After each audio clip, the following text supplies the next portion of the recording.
Praise the Lord. സ്നേഹമുള്ളവരെ, ഇന്ന് നാം വിചിന്തനം ചെയ്യുന്ന തിരുവചനം റോമാക്കാർക്ക് എഴുതിയ ലേഖനം 8-ാം അധ്യായം 28-ാം തിരുവചനമാണ്.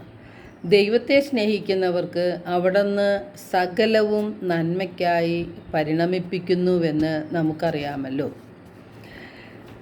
നമുക്ക് സങ്കടങ്ങളും വേദനകളും ഉണ്ടാകുമ്പോൾ ദൈവത്തെ സ്നേഹിക്കാൻ അല്ലെങ്കിൽ ദൈവത്തെ മഹത്വപ്പെടുത്തുവാൻ, ദൈവത്തെ സ്തുതിക്കുവാൻ നമുക്ക് കഴിയാതെ വരുന്നുണ്ട്.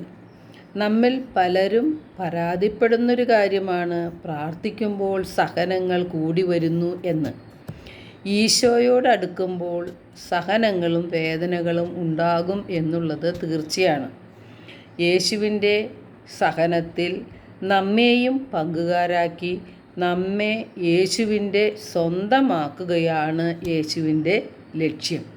ഈ ഒരു സത്യം നാം മനസ്സിൽ സൂക്ഷിക്കണം. അപ്പോൾ നമ്മുടെ പരാതിയും പ്രയാസങ്ങളും എല്ലാം താനെ അവസാനിക്കും. ദൈവത്തെ സ്നേഹിക്കുന്നവർക്ക് എല്ലാ കഷ്ടങ്ങളും നന്മയ്ക്കായി ദൈവം മാറ്റുമെന്ന് തിരുവചനം നമ്മെ ഓർമ്മിപ്പിക്കുന്നുണ്ട്. യെശയ്യാ പ്രവാചകൻ്റെ പുസ്തകം 48-ാം അധ്യായം 10 തിരുവചനം പറയുന്നു, ഞാൻ നിങ്ങളെ ശുദ്ധീകരിച്ചു, എന്നാൽ വെള്ളി പോലെയല്ല. കഷ്ടതയുടെ ചൂളയിൽ നിന്നെ ഞാൻ ശോധന ചെയ്തു. എനിക്ക് വേണ്ടി, അതെ, എനിക്ക് വേണ്ടി മാത്രമാണ് ഞാനത് ചെയ്തത്.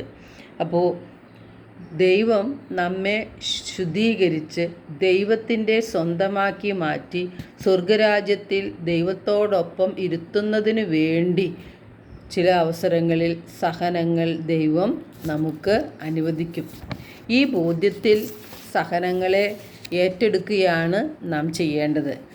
നമ്മുടെ പൗരത്വം സ്വർഗത്തിലായതുകൊണ്ട് സ്വർഗത്തിൽ യേശുവിനോടൊത്തു വസിക്കാൻ നമ്മെ യോഗ്യരാക്കുന്നത് സഹനത്തിലൂടെയാണ്. 1 പത്രോസ് 4:12 തിരുവചനം പറയുന്നു, നിങ്ങളെ പരിശോധിക്കാനായി അഗ്നി പരീക്ഷകൾ ഉണ്ടാകുമ്പോൾ അപ്രതീക്ഷിതമായി എന്തോ സംഭവിച്ചാൽ എന്ന പോലെ പരിഭ്രമിക്കരുത്. ക്രിസ്തുവിൻ്റെ പീഡകളിൽ നിങ്ങൾ പങ്കുകാരാകുന്നതിൽ സന്തോഷിക്കുവിൻ. ഇപ്പോൾ ദൈവത്തിൻ്റെ ഹിതം നിറവേറ്റി അവിടുത്തെ വാഗ്ദാനം പ്രാപിക്കാൻ നമുക്ക് സഹനശക്തി ആവശ്യമാണ്. ഹെബ്രായർ 10:35 വിശുദ്ധ പൗലോസ്ലീഹ പറയുന്നു, നിങ്ങളുടെ ആത്മധൈര്യം നിങ്ങൾ നശിപ്പിച്ച് കളയരുത്, അതിന് വലിയ പ്രതിഫലം ലഭിക്കാനിരിക്കുന്നു.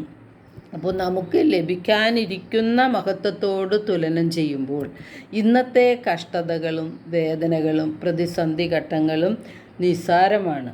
അതിനാൽ സഹനങ്ങളെ പരാതി കൂടാതെ സന്തോഷത്തോടെ ദൈവകരങ്ങളിൽ നിന്ന് സ്വീകരിക്കുവാൻ നമുക്ക് സാധിക്കണം. എല്ലാവർക്കും നല്ലൊരു ദിനം ആശംസിക്കുന്നു. നമ്മെ എല്ലാവരെയും ദൈവം സമൃദ്ധമായി അനുഗ്രഹിക്കട്ടെ.